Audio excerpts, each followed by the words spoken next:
It's really early in the morning and I've been up for about an hour. Just forgive me, my hair's not even done, so you're really seeing me first thing in the morning. I just wanted to be able to be creative, and in order to be creative, I have to do this before I start working. So I booked my hair appointments really early, starting at 6 in the morning or 7 in the morning all week this week. So let's hit the studio and get this thing done. So the quickest way I know how to get started would be to use my jelly plate and to just really create some colorful backgrounds. Honestly, I just want to kind of keep it simple. So I think I'm gonna make some simple backgrounds using my largest jelly plate by Jelly Arts. It's a 9x12. This way I get full coverage on an 8.5x11 so that I can cut it down to whatever size I want.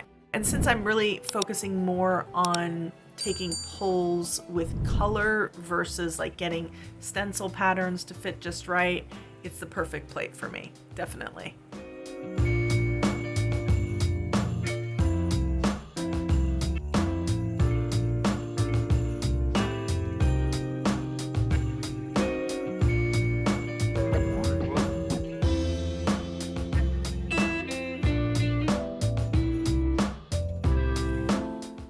So I think that overall for a first session, that was actually pretty good. I'm thrilled to have, I think I have 18 sheets. So even if I were to just cut that down, I mean, that's almost 80 cards, which I wasn't really planning on sending out that many. So this is good. I'm really thrilled with this result. Now I got to take a shower and I got to get to work. So it's good. Crafty session 1 done.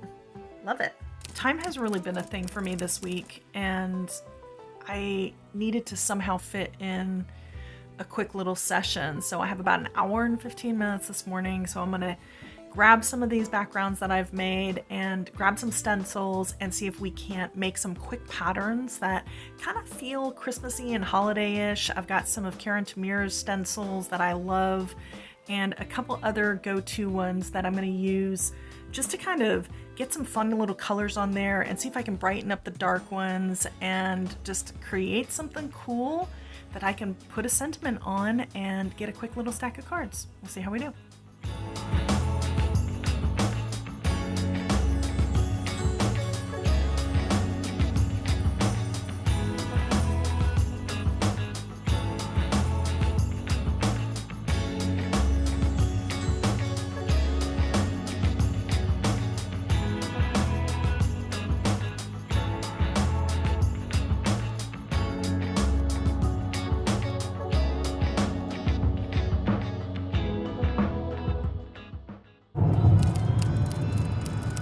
So we've been on the road for a little bit, headed to visit some family for the weekend, and it's a perfect opportunity to actually get a little bit of, some of the tasks that, you don't really have to think about, like scoring and folding, and then I'm going to do a little bit of addressing the envelopes and then doing a little bit of the writing in the car as well.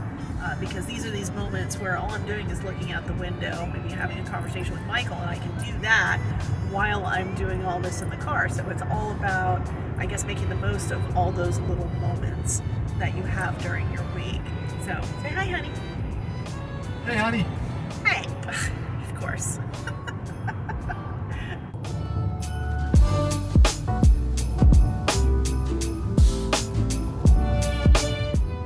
So I'm in upstate New York and almost practically in Canada, and it's cold here. There were flurries today, but I'm really having a lot of fun, and I've had to make the most of my time. So a little bit here and there, and I've found a couple hours, like 1 hour my grandson was taking a nap, so it was the perfect time to cut apart some backgrounds.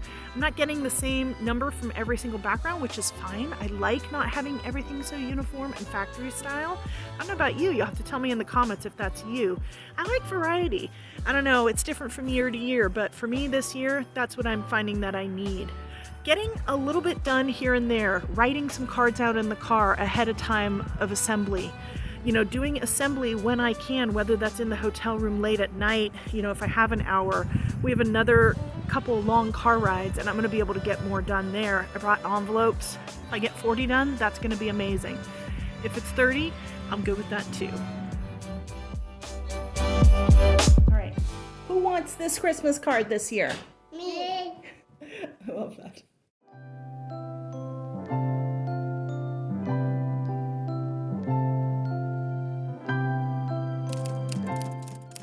in all, I'm really glad that I kind of pushed myself this week to just create something that I know is going to lift some spirits to some people that I love, because that's what it's all about. That's why I send cards in the first place.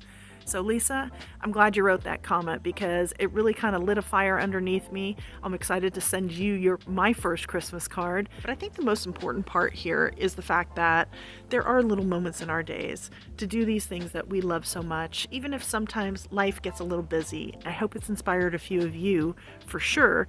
I know for me, the biggest takeaway is I have more time than I think to do these things. Sometimes it requires a plan, and sometimes it just requires sitting down, getting a couple backgrounds done, being happy with whatever result I end up with. But sometimes it's about taking the ordinary and turning it into something extraordinary. Things like embossing powder and paste that you might have just sitting in a drawer and you're not really using the way that you could. Here are some really quick ideas in a short little playlist. It all begins with this one video, creating mantle-worthy cards. There's nothing like seeing your card on somebody's mantle, maybe even well beyond Christmas.